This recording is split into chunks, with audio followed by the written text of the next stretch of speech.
नमस्कार, सुप्रभात, स्वागत, अभिनंदन एक बार पुनः आप सभी का सबरंग कार्यक्रम में। मित्रों, आज खास और आम लोगों की चर्चा करते हैं। कौन खास बन जाता है जीवन में और कौन आम ही रह जाते हैं। कुछ तो अंतर होगा, कुछ बातें खास लोग करते होंगे और कुछ बातें आम लोग नहीं कर पाते।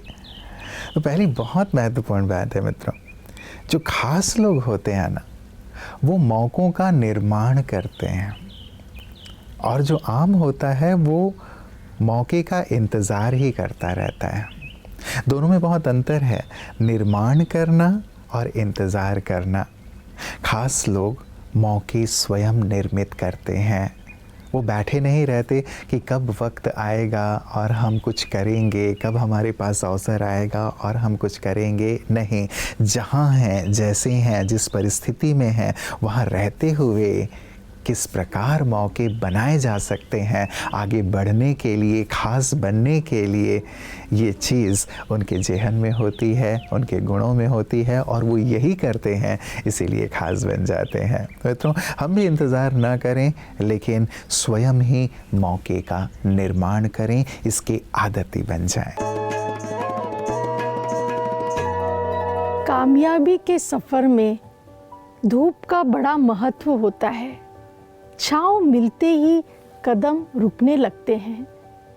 जीवन के सफ़र में जब हम आगे बढ़ते हैं, हमारे जीवन में कामयाबी आती है तो उसमें धूप का महत्व है, क्योंकि धूप जो है हमारे कदमों को आगे बढ़ाती है।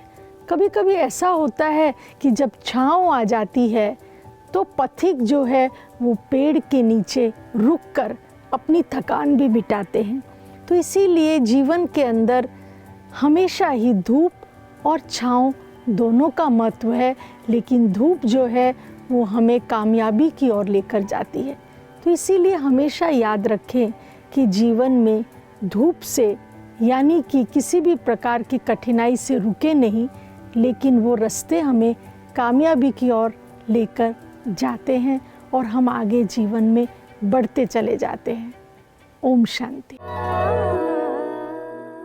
दूसरी बहुत सुंदर विशेषता मित्रों, खास लोगों के, खास लोग इंतज़ाम करने वाले होते हैं और आम लोग इंतज़ार ही करने वाले होते हैं। खास लोग इंतज़ाम इस रूप में करते हैं कि हम कैसे जो परिस्थितियां हैं उनके अनुकूल अपने आप को ढाल सकें, कैसे आने वाले समय के लिए, आने वाली परिस्थितियों के लिए खुद की तैयारी कर सकें। इस रूप में वो अपने आप को तैयार रखते हैं। बल्कि आम लोग केवल इंतज़ार ही करते रह जाते हैं कि सब कुछ हमारे अनुकूल हो, परिस्थितियां हमारे अनुकूल हो, लोग हमारे अनुकूल हो। जब इस प्रकार अनुकूलता का इंतज़ार होता है तो वो डिपेंडेंट हो जाते हैं। जो खास लोग होते हैं वो इंडिपेंडेंट होते हैं, स्वतंत्र होते हैं, स्वतंत्र रूप से आगे बढ़ने की क्षमता रखते हैं और उस क्षमता को विकसित करते हैं, जबकि आम लोग ये नहीं कर पाते। तो मित्रों, हम भी खास लोगों की श्रेणी में शामिल होने के लिए विशेष अपने अंदर इस गुण को शामिल करें कि हमें इंतज़ाम करना है, स्वतंत्र रूप से आगे बढ़ने की क्षमता स्वयं में विकसित करनी है। ओम शांति। अभी हम आज के सेशन में और कंटिन्यू करेंगे कौन कौन से ऐसे लो पोटाशियम फूड हैं जिसको हम खाएं, और जो स्पेशली किडनी के पेशेंट्स हैं जिनकी डायलिसिस हो रही है, जिनका पोटाशियम बढ़ा हुआ रहता है, या कुछ ऐसी मेडिकेशंस चल रही हैं बीपी की, तो उससे भी कई बार हाई पोटाशियम हो जाता है। तो उस दौरान हम ये वाली चीज़ें अगर यूज़ करेंगे तो हम अपने आप को ठीक रख सकते हैं, अपने पोटाशियम को। तो कौन कौन से ऐसे वेजिटेबल्स हैं, वो है टिंडा है, परवल, शिमला मिर्च, तुरई, लौकी, पम्पकिन जो कद्दू होता है।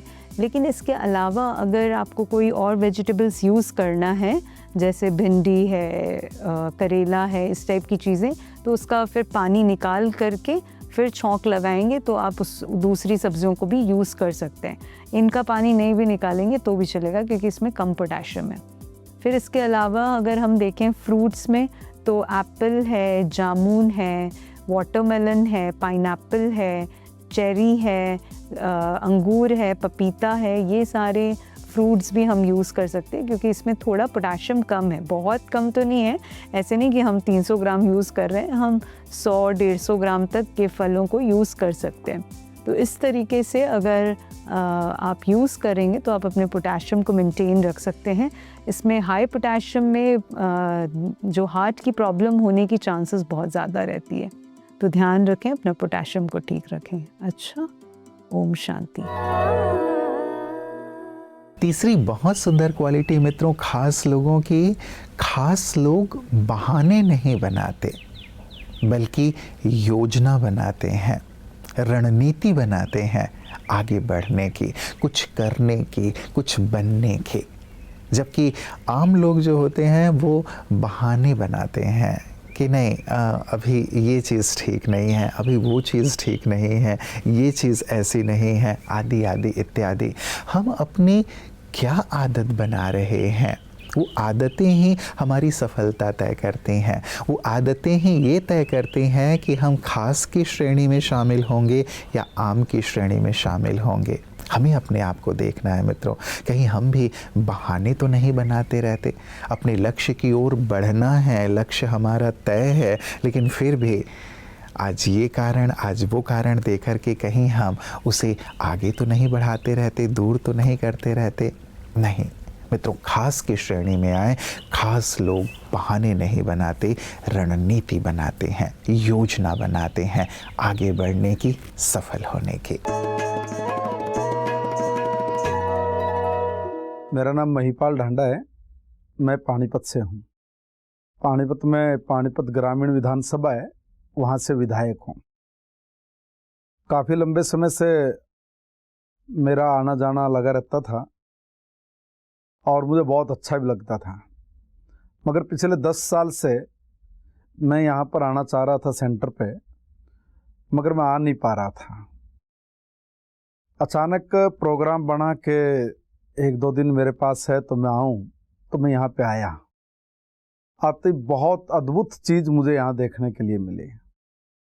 हो सकता है कि बहुत सारे संगठनों में काम करते करते बहुत सारी चीज़ें, बहुत सारी जानकारियाँ वो ऑलरेडी थी, मगर यहाँ पर जो चीज़ देखी उसका कोई मुकाबला नहीं।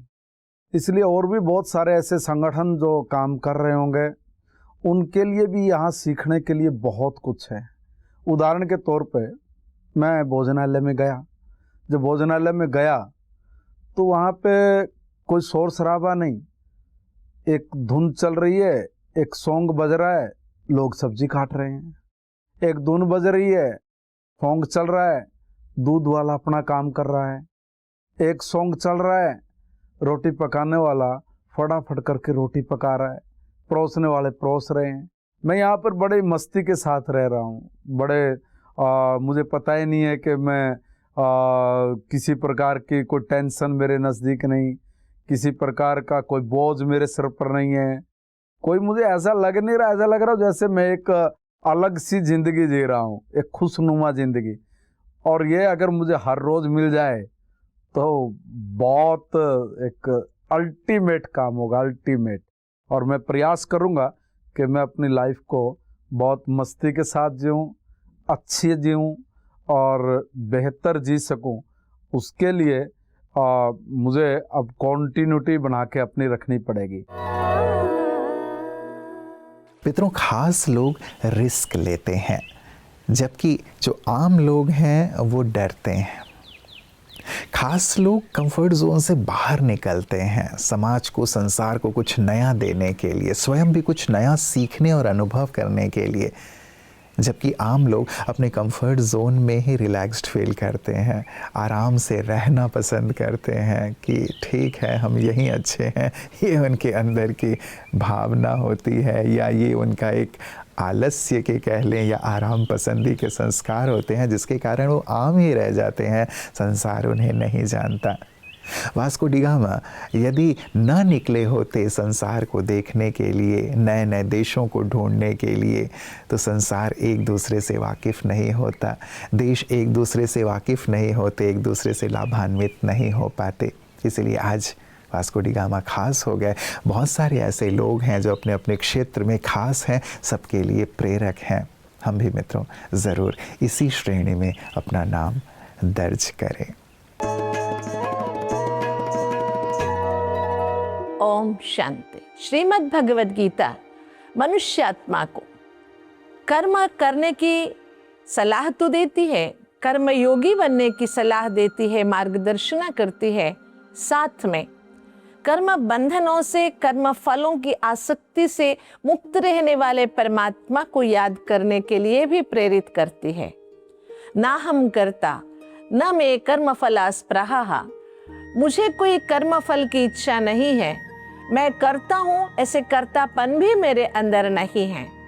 कर्तापन के अभिमान से मुक्त होकर मैं जो कर्म करता हूँ, कर्म बंधनों में बंधता नहीं हूँ।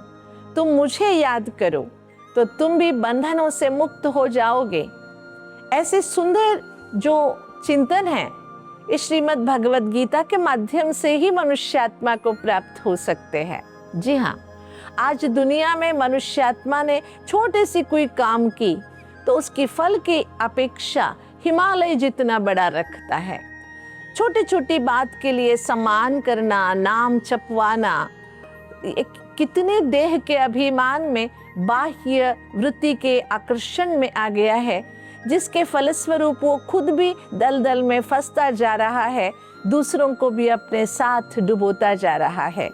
इसलिए भगवान कहते हैं वर्तमान समय में ज़रूरी है कर्म तो ज़रूर करें, क्योंकि कर्म के जगत में हम कर्म से तो मुक्त नहीं हो सकते या छोड़ नहीं सकते, लेकिन कर्म करते हुए हम बंधायमान ना हो, फल की अपेक्षा से मुक्त होकर कर्म करें। हमें पता है कि हम कितना भी निस्वार्थ कर्म करें हमें फल ज़रूर मिलेगा, लेकिन बंधन नहीं होगा। भगवान तो फल से भी दूर है, लेकिन हमें बंधनों में फंसना नहीं है। कर्म बंधनों से मुक्त होकर कर्मयोगी बनने की प्रेरणा हमें गीता देती है। मित्रों याद रखें, दुनिया उसी को याद रखती है जो कुछ अलग करते हैं। इसलिए हम भीड़ का हिस्सा ना बने, लेकिन भीड़ को लीड करने वाले बन जाएं, भीड़ के एक मार्ग प्रदर्शक बन जाएं, उनके लिए एक प्रेरणा के पुंज बन जाएं। जीना कैसे है ये हम उन्हें सिखा पाएं अपने जीवन से, अपने आदर्शों से, अपने नियमों से। इसीलिए हम खास बनने के लिए अपने अंदर कुछ खास योग्यताओं को शामिल करते चलें, गुणों को शामिल करते चलें, अपने आप को अपने कंफर्ट जोन से बाहर निकालें, एक ऐसा रूप अपना बनाएं जो मेरे रहते हुए भी और मेरे जाने के बाद भी लोग मुझसे प्रेरित होते रहें, एक खास व्यक्तित्व के रूप में मुझे याद करें। यही तो जीवन है ना, अन्यथा तो संसार में लाखों करोड़ों लोग आ रहे हैं और जा रहे हैं, कौन किसको याद करता है। मैं कुछ ऐसा करके जाऊं जो लोग मेरे रहते हुए भी और मेरे जाने के बाद भी मुझे याद करें, मुझसे प्रेरित होते रहें। गहराई से इस पर विचार कीजिएगा मित्रों। कल पुनः इसी वक्त आप सबसे नई बातों के साथ, कुछ सुंदर बातों के साथ मुलाकात होगी। नमस्कार। ओम शांति।